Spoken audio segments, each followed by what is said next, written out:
Good afternoon, everyone. Welcome to the YieldMax Pro we got over here. We have the strategist for YieldMax, Michael Khouw, who this guy is very well known in Wall Street. He's got 25 years in options activity, former executive at Cantor Fitzgerald, CNBC Fast Money. You guys probably saw him on there. Co-author of Options Edge, co-founder of Open. He has a lot of experience, and I've actually had the pleasure of meeting Michael during the NASDAQ event with YieldMax, and I've heard some really amazing stories. I would think that I had quite an experience with COVID when the TVIX basically blew up. I was around during Volmageddon, but that's really nothing compared to what this veteran over here has experienced in terms of the markets. Michael, how are you? You want me to call you Mike or Michael? Mike is good. All right. I'm fine, thanks. I really appreciate you having me. Yeah, appreciate you being on here. It's great to, kind of give the audience a view from the other side of exactly what your background is, where you come from, what YieldMax is all about, what you plan to do with it. But first, let's just get right into it. Do you want to introduce yourself to the audience, let people know where you're from, some crazy things that you might have experienced? I definitely want to get into the Lehman Brothers 2008 incident that a lot of people know about. But yeah, if you want to give people a background on what you do and what your specialty is at YieldMax. Yeah, sure. So I've been in the options business for some time now. I first started as a floor trader, and it's kind of interesting because I was speaking to somebody at YieldMax and was talking about how there were these rumors going around back in the late 90s that the Department of Justice was investigating the floor trading that was going on exchanges. And I described to another much younger YieldMax employee than I am that someone had gone into the members' coat room, gone into where the trading jackets were, and put FBI on one of my badges that the trading jackets typically had as a little hazing exercise when I first moved from the Philadelphia Stock Exchange to the American Stock Exchange. I guess the point I'm making is that I've been involved with options trading since we actually did it in the pits, wearing colorful jackets, yelling and screaming, and writing the things that we traded on paper tickets and putting them through a clock like that. And I've also worked on the buy side. We did some stat vol arb on the prop trading side. I worked for a firm called Bluefin Trading, which is very active even now. It competes with the likes of Susquehanna and Citadel and Jane Street and so on. As you pointed out, I worked at Cantor. And yeah, I actually have managed another actively managed ETF in my professional life. It's one of the things that happens after you've been at it. I always say it's 25 plus years because at a certain point, you don't want to keep adding on to the number of years because you don't want people to know exactly how old you are. But the truth is, it's probably closer to 30 by now. Yeah, if you're like, okay, he graduated and then he worked here. So yeah, that's how old he is. It's all bad, man. You're just still pretty young. You're still kicking it, especially working for YieldMax. I know things are very fast over there. Speaking of which, YieldMax almost 20 billion AUM about, and a lot of people are very familiar with the ETFs you guys had, namely MSTY, which is the MicroStrategy ETF that basically is a covered call option strategy on top of a synthetic call option. And I've dabbled in the option space myself. I'm actually pretty active in the option space myself. And it's to do it at the speed and the depth that you guys have done it is pretty amazing. I've only been in the markets in debt probably for about 5-6 years now.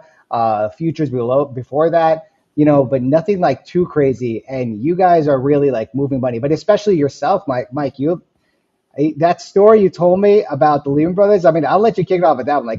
But just to preface, if anyone doesn't know, in case you're unsure of the markets, we had a great financial crash back in 2008. And you could probably give more context on that, but that was a crazy time. And this is before there were millions of algorithms running the market as it is today. What is it, like somewhere around 90% plus of the trading that's done in the market today is really ran by computers.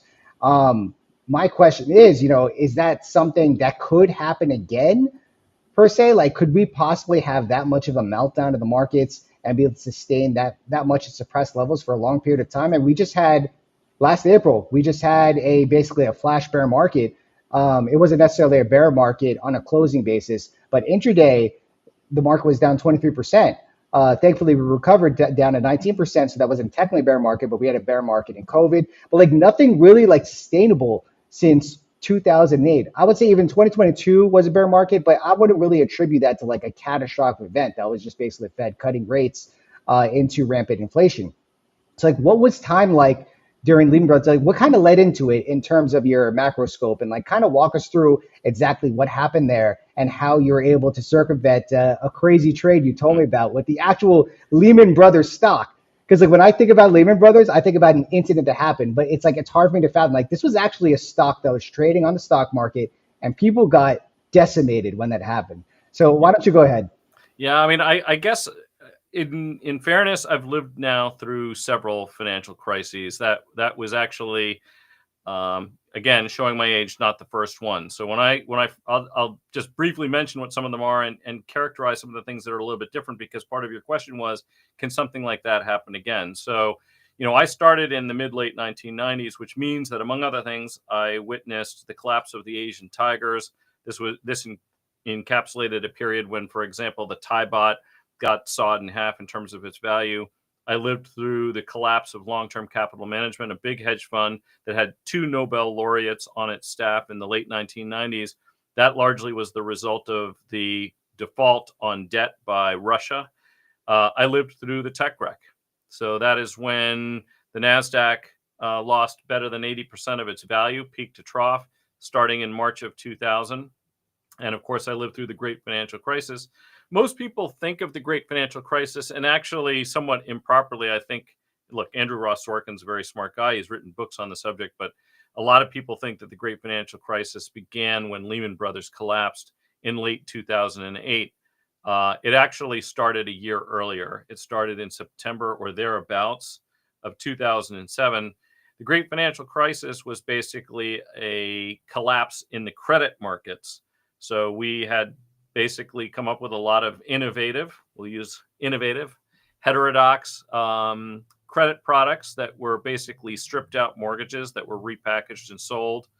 There were principal only, there were interest only, and they were, basically bucketed together in different tranches. And the issue that took place was that the structure of the market encouraged a lot of aggressive lending practices. And so what we had really was a credit problem. And a lot of big market, negative events are precipitated by some form of a credit crisis. And that's what started to happen in late 2007. Cracks began to emerge, and they progressively got worse. By early 2008, there were some significant structural problems going on. A lot of people may not remember there was an internal hedge fund at Bear Stearns. It was run by a guy named Ray Chiaffi, if my memory serves me correctly. I was at Cantor Fitzgerald at the time. We were creditors of that fund along with Dresner. And that fund was bailed out by Bear Stearns because they had, I think, a couple $2 billion that they owed on swaps that they were unable to repay. It was something along those lines. Ultimately, Bear Stearns, ran into solvency problems and was acquired by J.P. Morgan. And at this point, that's when things really started to get very, very ugly because, Merrill Lynch failed effectively, but was acquired by Bank of America. And, you just had this cascade of problems, and it culminated with Lehman Brothers. And at the time, I was running basically a block market making book. So we committed capital, the bank's capital, on behalf of institutions that were looking to trade large blocks of options. And at the time, I probably had, I think I told you this when I saw you in New York, probably something in the neighborhood of 150 underlying securities in my portfolio, in basically my bank trading book. But as you might expect, as things began to weaken and as some of these other banks were being sold off, everybody's eyes were on Lehman Brothers, and hedge funds started to think, well, they're going to be next. And of course, if they thought that, they wanted to buy puts, and if they wanted to buy puts, they had to buy them from somebody. I was that somebody. So among others, I mean, they're not the only person making markets in these things, but I was short quite a lot of these. And typically as a market maker, what you're doing is you're if you're selling puts, you're also going to sell some stock to hedge that exposure. And the implied volatility is getting higher and higher. To anybody who's interested in YieldMax funds, implied volatility, it's pretty important. But as things started to get worse, it became increasingly evident that a major bank wasn't going to step in to save them. So Bank of America essentially got browbeaten by the New York Fed into going through with the acquisition of Merrill Lynch, despite their assessment that there was considerable risk in taking on all the liabilities they had. A lot of these banks were upside down a bit at that point. And so as the last week of Lehman's trading before their bankruptcy progressed, I can remember distinctly that, the stock was getting weaker and weaker. And I was trying to figure out, okay, well, how are we going to hedge our downside put exposure? The head of my group was based in London. I had breakfast with him on Friday morning at the Four Seasons on 57th Street. And we talked about it. He asked me, do you think Lehman's going to get bailed out? And I said, honestly, I think it would be insane for them not to bail Lehman out at this point. But I don't really know. He was flying to London that day. He went to the airport, and right before he got on the plane, the stock had been trading down from the open until his flight was about to take off. And I called him and I said, before you get on the plane, I'm just telling you, I think we probably want to start covering our downside as if they're going to go out, because this stock is just trading in one direction only, and that's straight down. And I remember distinctly what I did to try to do that, because there wasn't much of a market. I was a market maker for options. There wasn't a lot available. So I just started selling calendars. So selling long dated puts and buying as many more short dated puts as I could. So if I could sell one leap put and buy two puts that expired within a month, I would do exactly that. Just one for one premium. The idea for that was that this is a binary moment. I was going to come into work on Monday and one of two things was going to happen. Lehman had been saved or it hadn't been. And if it had been saved, then I didn't want to lay out tons of premium trying to protect what little equity in the bank remained. But if it was not saved, I wanted to own some downside. And we did this until we had squeezed that calendar spread down to something like 1.1 to 1. In any case, I was probably still net short, I don't know, 1,100 plus downside puts, something like that. And then we waited. And Sunday morning, Lehman Brothers filed for bankruptcy. And this was the story I told you while we were hanging out in New York, around 1 o'clock in the morning. So it's actually Monday morning by now. Chief Operating Officer Cantor Fitzgerald called me up and said, do you have any positions in Lehman Brothers? And I said, yes, I do. And I'm guessing that you know that, or you wouldn't be calling me.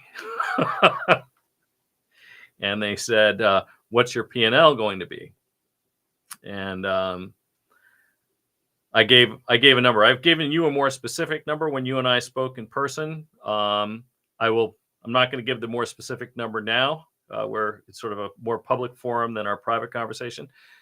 But it was, a few $100,000. Nothing too enormous, and certainly well within, an acceptable risk limit for that book. And I remember the COO said, well, how could you know with such precision how much you would have lost without looking something up? And I said, what kind of a trader would I be if I hadn't looked that up ahead of time? Of course, I knew the minute the bell rang on Friday what my P&L would be on Monday if the bank filed for bankruptcy. But the other thing was I had 150 securities in the book.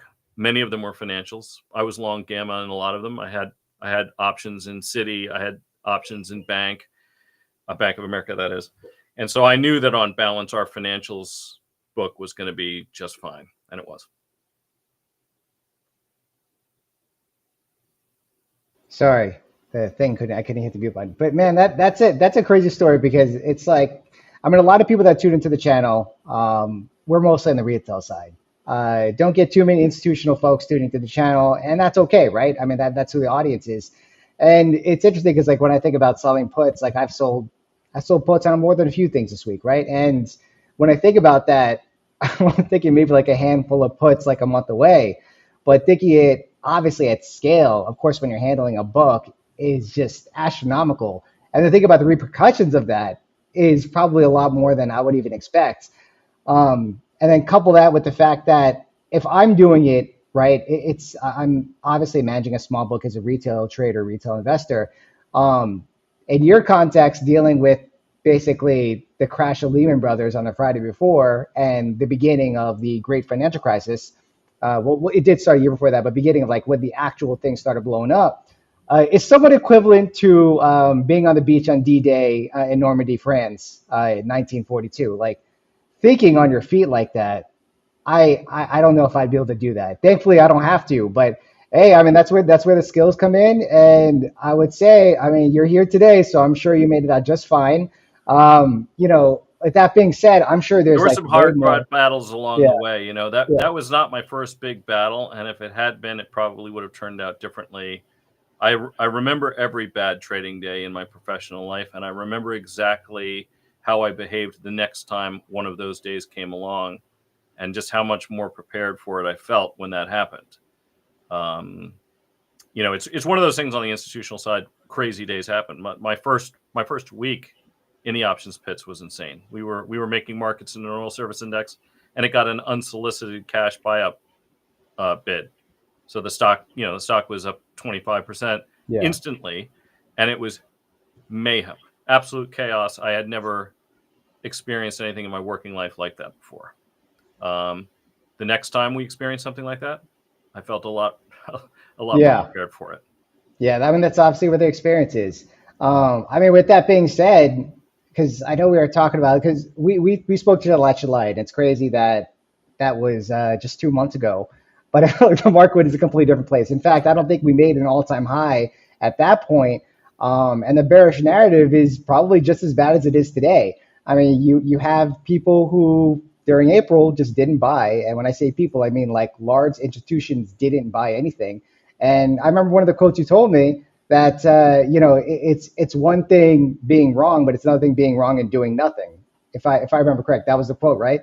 And as a retail trader and investor, like that's not such a big deal to me. But handling billions of dollars on Wall Street, that's a pretty big deal. And I believe that a lot of what we're seeing in the melt up that's happening today is a result of that, or at least a partial result of that. But you also have the macro backdrop where things aren't as bad as people expected last April. So with that being said, like why don't you talk me to what your thoughts were about last April, where you heard things were headed and things that you had done? Because I know you definitely made some moves last April. So like what are your thoughts around that? Yeah, I mean, well, first of all, I will say I I think almost everybody was a little bit astonished on that Liberation Day when that board was trotted out with all of the tariffs, what were supposed to be reciprocal tariffs on it, because they had previously said that they were looking for reciprocity. Most people assumed that what that meant was if there was either a duty or a tariff or an import tax, however a country described it, that we were simply going to say, okay, whatever you do to us, we're going to do right back. And an example of this would be, consider the UK, which had a 10% duty that was imposed on U.S. cars sold there, for example.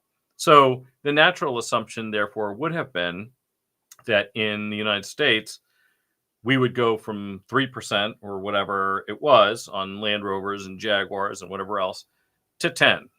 But that's not what happened, because the administration established that they were going to view other taxes, consumption-based taxes, in their calculus. So that meant that things like VAT, value added taxes, were going to get lumped into it. They had sort of this more, it was an overreaching, if I may, sort of calculation on what the taxes were. I mean, that would be as if the UK then turned around and said, okay, well, sales taxes in New York, you have a state tax, you have a city tax, or in California, the sales tax is this or that. So we're going to start imposing that. I mean, it gets pretty messy very quickly. And that basically threw market participants into a complete tailspin, because they did not expect numbers that big. And they also recognized that it was going to be much harder to try to guess what we were getting, because all of a sudden these things that you didn't think were going to be part of the consideration were. In addition to that, there was this whole concept that we're going to evaluate case by case, what the respective balance of trade was, which also seemed logistically really challenging. And that kind of uncertainty has all kinds of effects. It threw every money manager on the street, into a kilter. You all of a sudden have to start thinking about, well, how is this going to impact the sales of all of these respective businesses? Very hard to do. And how are they going to respond? It was, I don't know that I'd ever seen a single government pronouncement in my life that was as meaningful as that one was in terms of business valuation globally. That's it. I don't think I can really overstate how big a deal that was. I've seen big market moves, I've seen market crashes, but none that was, I'm not going to say self-imposed, but that was sort of done as a decision. Now, as it happened, people who are familiar with Trump's modus operandi have come to learn that he tends to do this. Comes over the top, uses it as a negotiating position. We kept seeing delays, things got moderated, and then eventually there was that sudden moment of hope, and then the rebound that we had on that one day, the one you were talking about. Yeah. Would have been in a bear market if we closed there. I'm trying to remember if I've seen a sort of previously despair situation turn into such a sharp rebound. If I'm sure I experienced something like it, maybe in single names. I don't remember it though. To me, that was the most profound rebound I remember in my professional life by a lot. And I kind of vaguely remember that somebody had spent something like $17,000 in premium on some 0 DTE SPX call options and had made some insane amount of money by the end of the day. It had multiplied it by 1 million. Yeah, it's a crazy thing. So that was April 9 was the day that was a Wednesday. I remember that because Sunday futures opened. The Sunday before that, the futures opened pretty much at the lowest level that it's been, which is around, I think it was the ES future contracts are trading around like 48.50 or something like that. And luckily, overnight markets were open on Robinhood at that time, which is one of the main, which is my main broker that I have for my biggest portfolio, and I was buying the dip hard that day. There were names that were on sale that were just insane. Like Robinhood was in the 20s. Palantir, I think, was in the 60s, 70s. I didn't buy any Palantir myself, but there were a lot of names that were on sale that day. And we didn't even see prices that low, even when the market did revisit those lows. I think it was around Monday or Tuesday when the market was actually open. But yeah, Wednesday, April 9, was that midnight. Trump signed all the reciprocal tariffs into effect.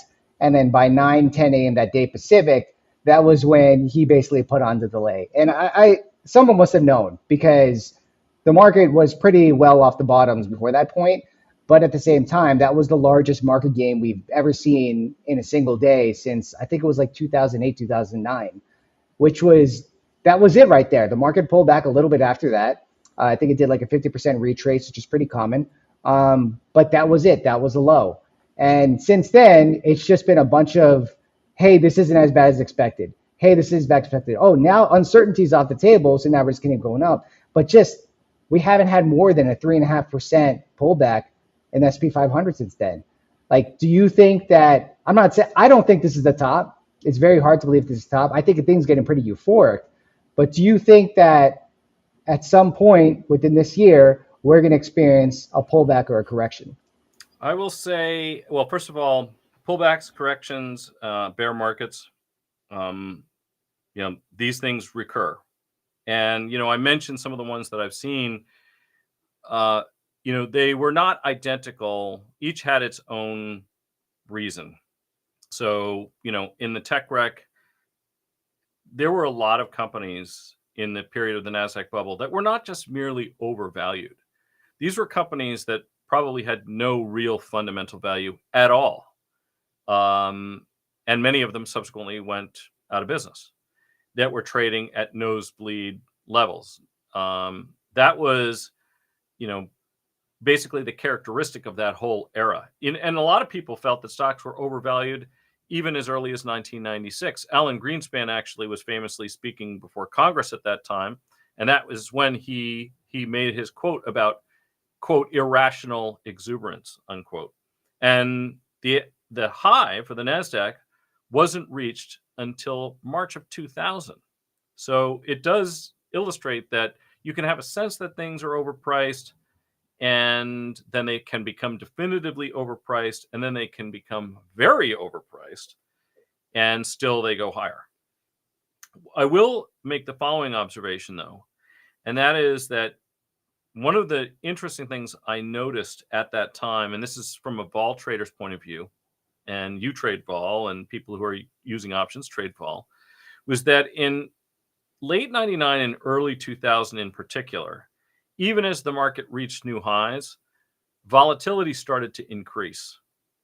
So Cisco, which was probably the best known, most valuable company, it was the Internet of Things, that was the NVDY of 2000, right? That when people thought about the stock, that was it. And on days when it went lower, it would have, kind of breathtaking gaps, to be honest. You would sort of see it was things were really getting chopped around a bit. And the reason that's interesting is because when we usually think about a rising bull market, we usually think that the VIX is going down. We usually think that the volatility of the individual stocks is going down. And at the very peak of the tech bubble, that's not what happened. In fact, you started to see prices were rising, but so was volatility. So that's something I would encourage people to keep an eye on. That's the first thing. Second thing is people talking about valuation. So I would just urge some caution with the way people think about what valuation means.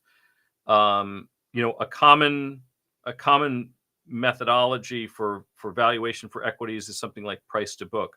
But we can't look at price to book over the last century to value the current businesses. And people will always get upset if you say something like this, because you say, oh, this time it's different. Well, let me explain why I think it's different. And that is that in an industrial economy, the book value of a business actually can be material. You're talking about the plant. You are talking about the resources. You're talking about their inventories and things like this. The biggest and most powerful and most profitable business today are actually relatively asset light, right? So the book value isn't necessarily the best way to think about these things anymore. And actually that's reflected in another way. And the way that we see that is, the net income margins that NVIDIA has been realizing lately are unlike anything I've ever seen before. I mean, we're talking about 55, 56% net income margins. That's after tax, with essentially a hardware company for phenomenal growth rates. Yeah. I mean, you can't really, this is a very, very different kind of a business than, General Electric. The manufacturer of locomotives has remarkably little to do in terms of what the capital structure of their business and the balance sheet of their business is going to look like relative to their ability to generate free cash flow, relative to their ability to generate net income, and even more importantly, their ability to grow. An industrial company couldn't experience the kinds of growth rates that some of these in the old days could not experience the kinds of growth rates that the businesses that we're seeing now seem to be able to do. You mentioned that you use, Robinhood, and I just came back from the Hood Summit. I was at the Hood Summit in Las Vegas last week. Oh, you were there. I noticed you people that went there. Cool. I was a moderator of the futures trading panel. And Vlad, by the way, is the CEO of the company. He's got a lot of exciting stuff coming down the pipeline. But we're talking about a company that just got added to the S&P 500 in 2013. I think that's when he first got started. They were going to be a financial social media business. By the way, one of their big announcements is that they're going to be social. They're going to have Robinhood Social, and it's going to be tied to real money accounts. Really cool. I'm very impressed by that. But my point is that the idea that a company that is basically 10 years old, that started off with an idea to be one thing and then pivoted to becoming something else, would now be part of the S&P 500 in just a decade. One of the 500 largest companies, or close to it by market capitalization, is just extraordinary. We're in a different time in terms of how these companies can grow and the earnings that they can generate, and the way that they can scale than anything that we've seen before. So what I would focus people's time and attention on is keep an eye on the revenue line. The compound annual growth rate for revenues for the broad indices and the adjusted EPS has been higher in recent years than the historical average. So if we think that the compound annual growth rate for adjusted EPS in the S&P probably around 7% since 1990 or so, and in recent years has been significantly higher, that's what I would keep my eye on. That and volatility. When those things begin to slow, so when the growth rate of revenues and adjusted EPS starts to slow, that's warning sign number one. If we break below any of the major trend lines, like below the 150 or 200, that's a warning sign. It's rarely a good thing to start buying things right as they drop below the 200. And if volatility starts to increase, even as prices increase, these are all things that would get me scratching my head and say, maybe now's not the time to start getting levered long. No, I mean, I agree. I would, one thing that I really kept an eye on recently, is actually, I could pull up it later on, but, you were saying that things that generally trade under the 200-day or 150-day moving average tend to have a bearish trend involved, where the dips are not necessarily getting bought or they're not being held for a long period of time. When the S&P 500 broke the 200-day moving average, we didn't revisit that 200-day moving average until, what was it, May or June? Things were very choppy in wide ranges during that time. And it really wasn't a time where I necessarily participated in leverage trades or anything. In fact, I think I de-risked my portfolio from a leverage standpoint. I was just mostly in shares for all the companies that I own. Until the point when we finally did recover that 200-day moving average, we finally did to see some meaningful recovery on individual stocks themselves, that I was like, okay, now's the time to start to add a little bit of risk here. But until that actually happened, I was extremely cautious because I didn't know if we were going to be a bear market for like 2 years.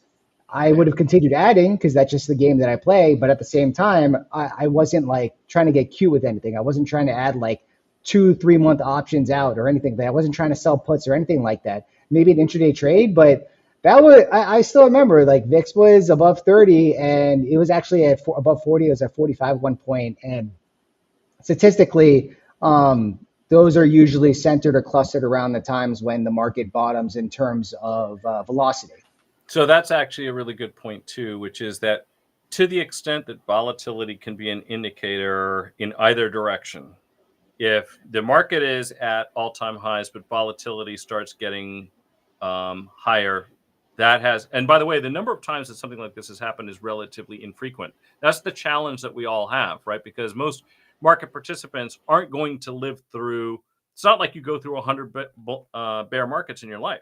That's not the way it works. They're relatively infrequent events.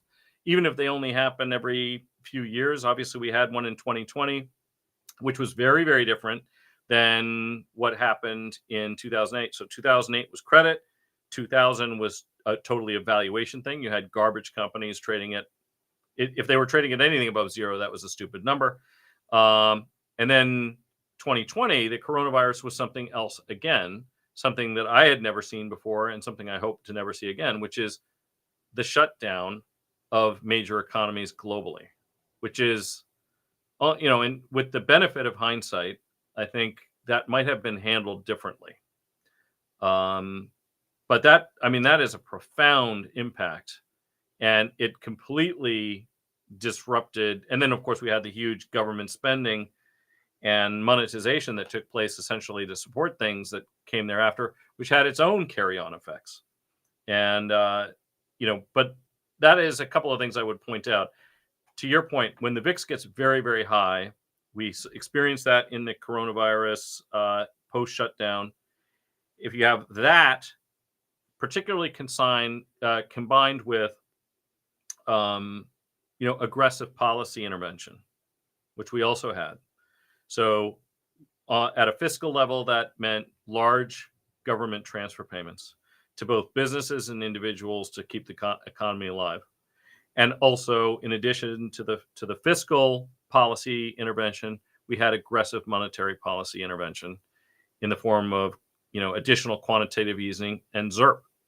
And I can tell you that this is a really inadvisable thing to fight against. If you find yourself with a very high VIX and aggressive monetary and fiscal intervention, you need to get long equities right away. That usually marks the bottom, because that's just a sign that everything that can be brought to bear is, and all at once, and asset prices are depressed. And the one thing I would add to that is that if that is not a good time to buy equities, then the equity markets are probably going to pull something close to what they did in the Depression, because and that's not likely. Those policy mistakes have been well documented and are now pretty well understood. I don't think that is going to recur. Yeah, I mean, we essentially had 0% interest rates, or close to zero, ever since 2008. Even the terminal rate for the Fed, I think, is around like 2.5 to 3% as of the Sept that we just received yesterday. So yeah, I think we've talked enough about the bad times. Let's talk about the good times. I mean, obviously heading into Wednesday, people heading into that thinking this was the top, and I thought we were going to be flat. We did end up flat, thankfully. But then you come to today, like today, this is not what I expected to see. Do you think this is a blow off the top rally? It's not really exhibiting blow off top characteristics. The blow off top, the blow off, one of the things that I always look for in the commodity markets, one of the things about the commodity markets is they're a strict measure of supply and demand in real time. And what's interesting about their price action is they are a microcosm of how investors can behave in a very specific and isolated market and with far greater speed. So if you take a look at something like natural gas, which I traded, you will see certain patterns begin to crop up, but they're exaggerated. So we're not going to get the kinds of moves that you saw in natural gas, but the price behavior will probably exhibit some similarities. Blow off tops are typically going to correspond with fairly pronounced downside reversals. What does that look like? That's the day when you come in and the market has gapped higher, trades to an all-time high, and then closes sharply lower on that day. To me, this is one of those things that if I see that, I'm perfectly happy to hit the pause button that instant.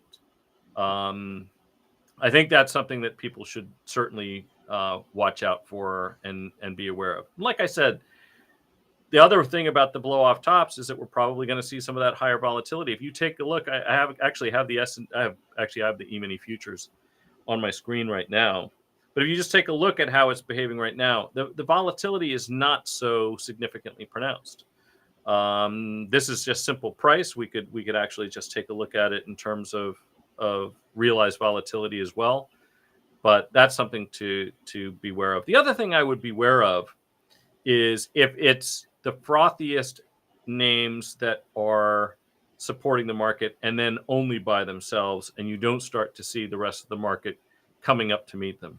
That's a healthy thing, right? So if the market is being led by Microsoft and NVIDIA and Amazon and Meta and, well, not AMD lately, to be sure, but maybe Broadcom and more recently Oracle, that's all fine. These are highly profitable businesses. They're growing. They are in the area that has the biggest secular tailwinds.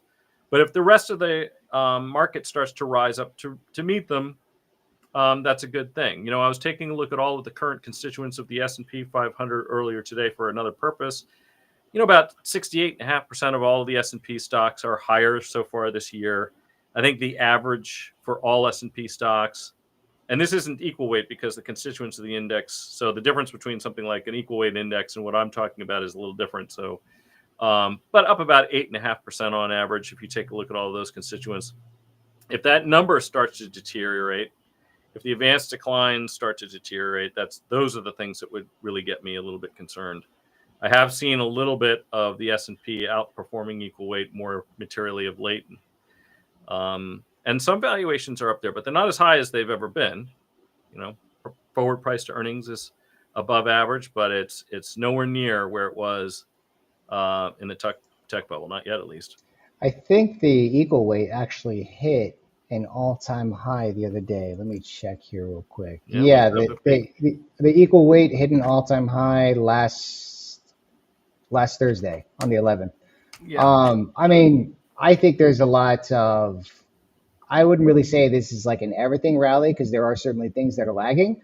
Um, I definitely view this as risk on. I see it as pretty healthy. I mean, you can even see a day like today, the VIX is down, the market's up, tech is leading, and so on. You see a lot of high speculative names rallying today. I think this is a pretty healthy market. I don't think that this is. I can't really tell if this is the top or not. But we've seen many scares, like you said, where the market gaps up tremendously and then just pulls back throughout the day. We had a couple of those a couple of weeks ago, and people thought that was top. A pullback is one thing. I'm talking about, gapping open to fresh highs and then closing sharply below the previous. How sharply below?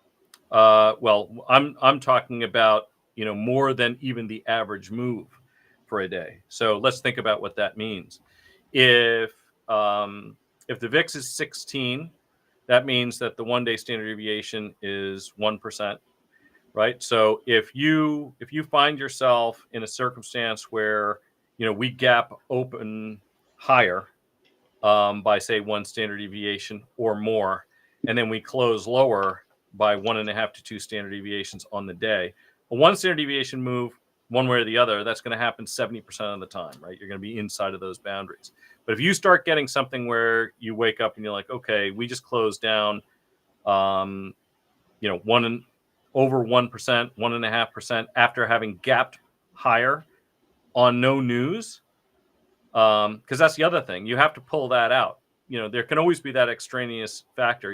If it does that, but it does so because something conflagrates in the geopolitical realm in Europe or something like that, or China acts, you can get a knee-jerk response that the market still has to respond to, and that's not necessarily telling you about the fundamental psychology of investors in general, right? That's what investors do. They overreact. If you lived through the flash crash, you knew something was wrong somewhere, that it was not driven by fundamentals.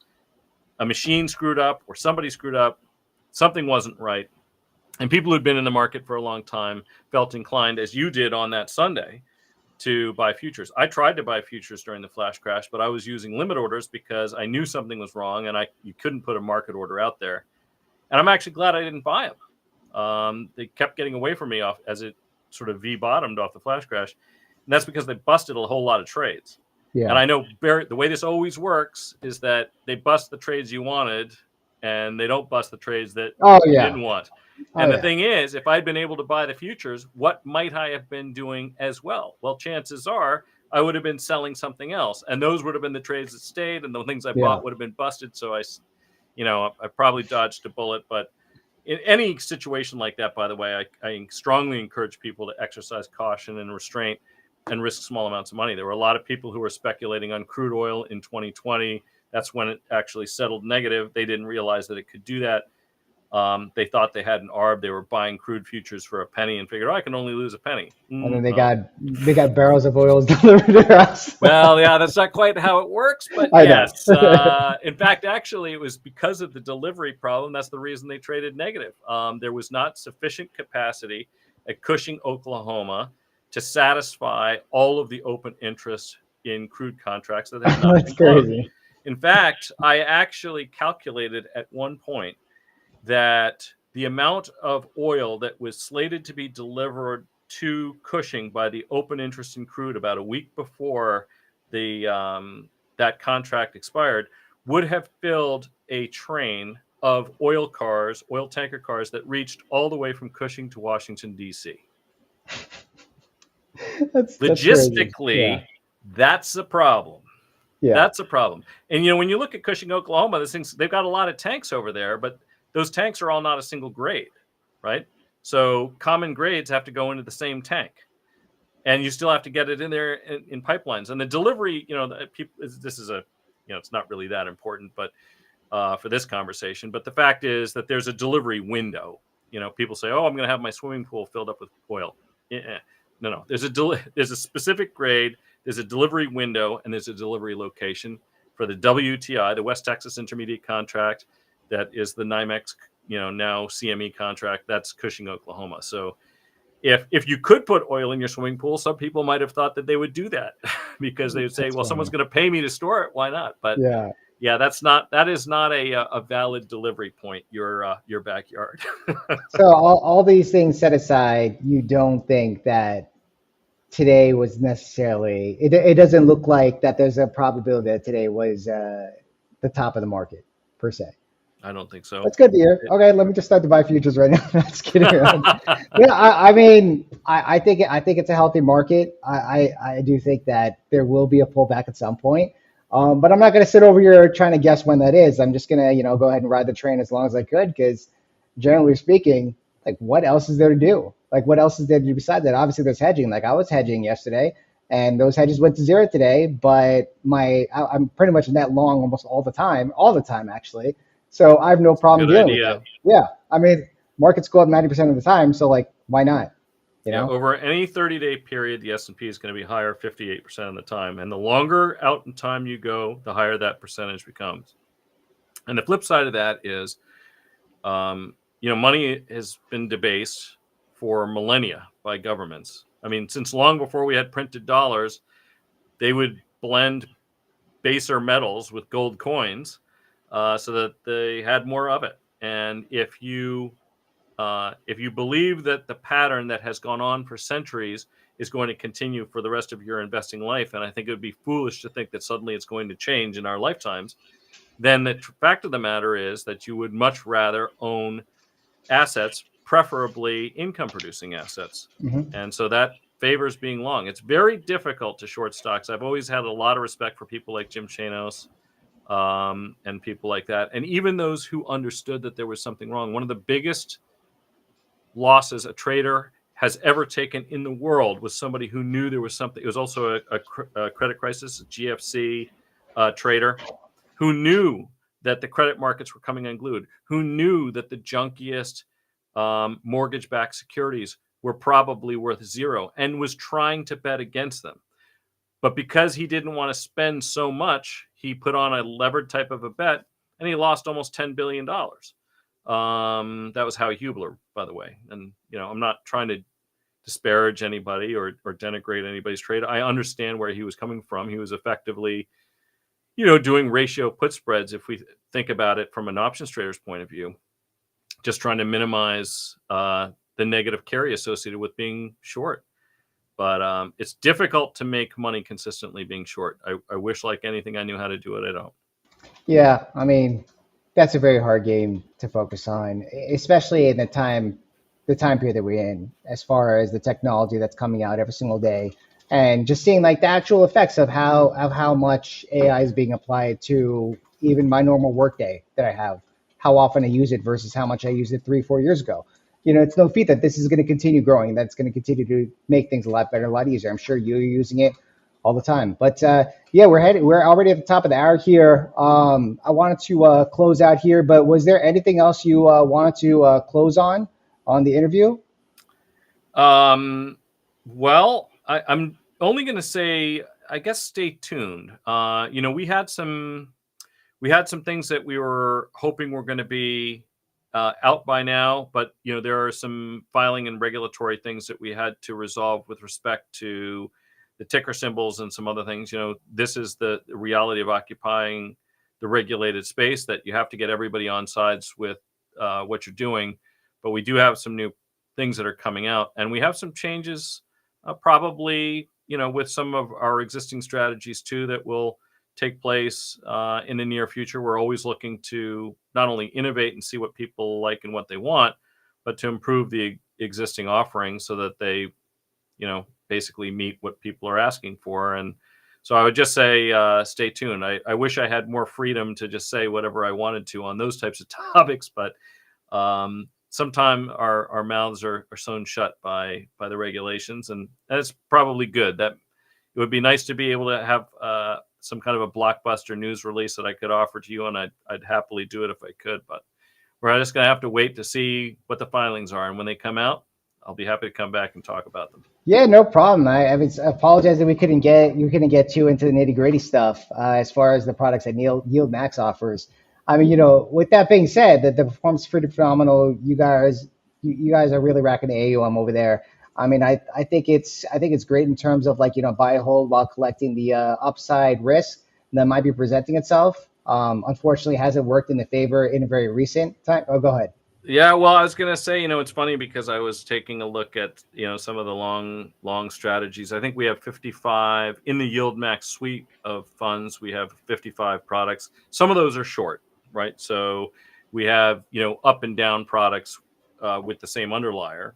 So you can have TSLY long or crash short. You can have MSTY long or winter short, and so on. YQQQ on the short side versus some of the longer ones. But yeah, the performance has actually been, I'm pretty reasonably happy with the performance, because of the long strategies on average, their total returns are, and this is for funds that do big distributions, which things like the S&P do not. And on balance, the performance has been quite good. You look at the diversified funds, north of 20 for ULTI and GPTY and CHPY, these YieldMax, they've all done quite well. So, hopefully we can continue to squeeze a little bit more out on the options premium side, and that performance will continue. That's good to hear, man. That's good to hear. Well, I appreciate you coming on, Mike. For the audience, this recording, of course, is going to be made available in case you want to review it. Like some phenomenal stories that you have, and I'm sure you have way more. And I've seen some pretty crazy stuff, and I do not have as many years in the capital markets. But certainly, I don't think the show is ever going to be over. I think it's going to get a lot more interesting as time goes on. So appreciate your time, Mike. Thank you very much for having me. I really enjoyed the conversation. I look forward to having another one.